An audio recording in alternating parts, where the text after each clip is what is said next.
آج سے تقریباً 20 22 25 سال پہلے ہم اکثر لوگ دوست جو تھے جب رمضان میں افطاری کے بعد ہم نماز کے لیے تراویح کے لیے جاتے تھے تو ہم تراویح پڑھنے کے اکثر راؤنڈ ایک لگاتے تھے چکر لگا کر جن کے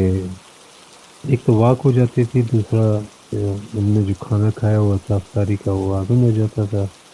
تیسرا دوستوں کے ساتھ گپ شپ ہو جاتی تھی تو یہ ہمارا رمضان کا معمول تھا تو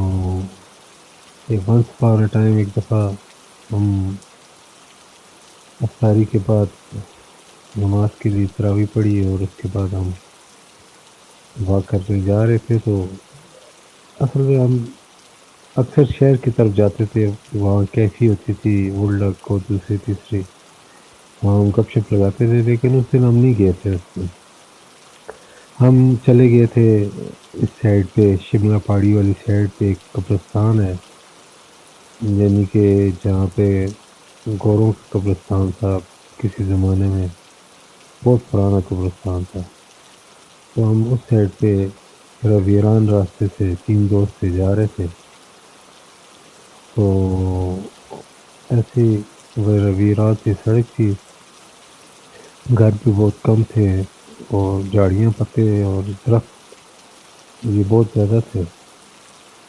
تو ایسے پہ ہم یعنی اوپر کی طرف جا رہے تھے سڑک کی اوپر کی طرف تو راستے پہ ہم نے دیکھا یعنی کہ ایک بہت بڑا درخت ہے یعنی کہ یہ سمجھ کہ بہت ہی پرانا درخت تھا وہ کٹا ہوا تھا آدھا یعنی کہ اوپر اس کے تنے نہیں تھے صرف یہ ہے کہ 10 1 فٹ تک کٹا ہوا تھا تو وہ ہم دونوں تینوں دوست نے کہا ہم تھک کے اس جگہ آرام کرتے ہیں تو پھر آگے جائیں گے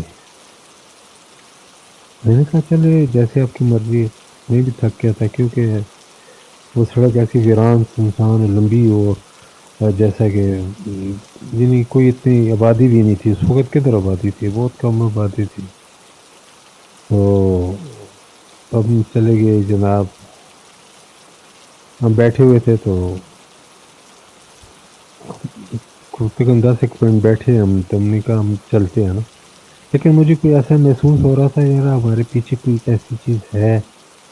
جو ہمیں فیل میں کر رہا تھا کہ ایسے لگ رہا تھا کہ کوئی ایسی حرکت ہو رہی تھی کہ لیکن جب پیچھے مڑ کے دیکھتا ہوں تو وہی درخت کھڑا ہوتا ہے وہ کٹا ہوا درخت تو پھر مجھے ذرا سا سرسراہٹ محسوس ہوئی اور خوف سا ہوا تھوڑا سا تو میں نے کہا یار وہ چلتے ہیں ہمیں بہت دیر ہو رہی ہے اور راستہ بھی ویران ہے بس شارٹ کٹ کر کے چلتے ہیں تو دوست بھی تیار ہو گئے اس نے کہا چلے ذرا اوپر تک جائیں گے پھر ہم واپس جاتے ہیں میں نے کہا چلو ٹھیک ہے جیسے آپ کی بات ہے لیکن جب ہم تھوڑا سا ہم وہاں سے نکلے ہیں تو کہیں 8 10 قدم ہی گئے ہوں گے تو میں نے ویسے ہی مجھے خیال آیا میں نے کہا دیکھ تو لوں یار یہ پیچھے درخت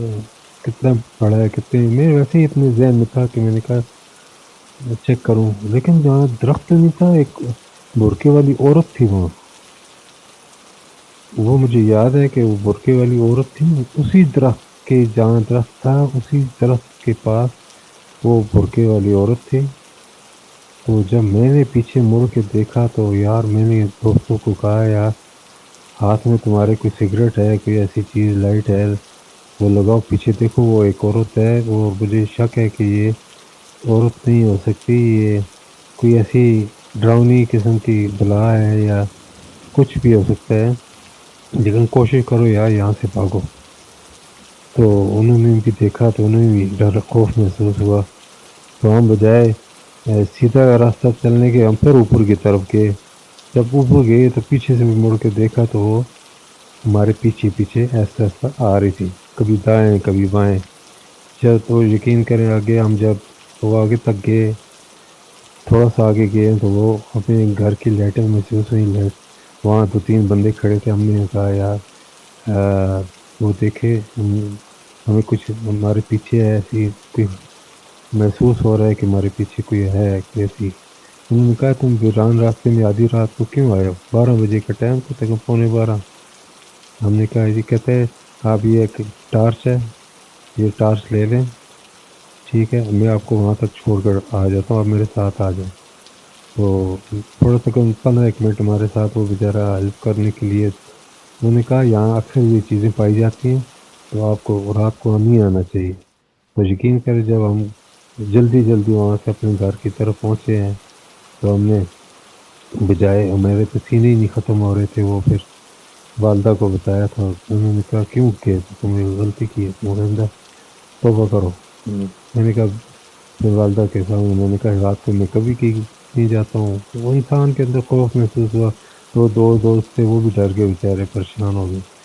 تو دو دن تک تو ہم گھر سے باہر نہیں نکلے. تو شاہ صاحب یہ بات تھی. تو امید ہے آپ کو ایک اسٹوری پسند آئی ہوگی.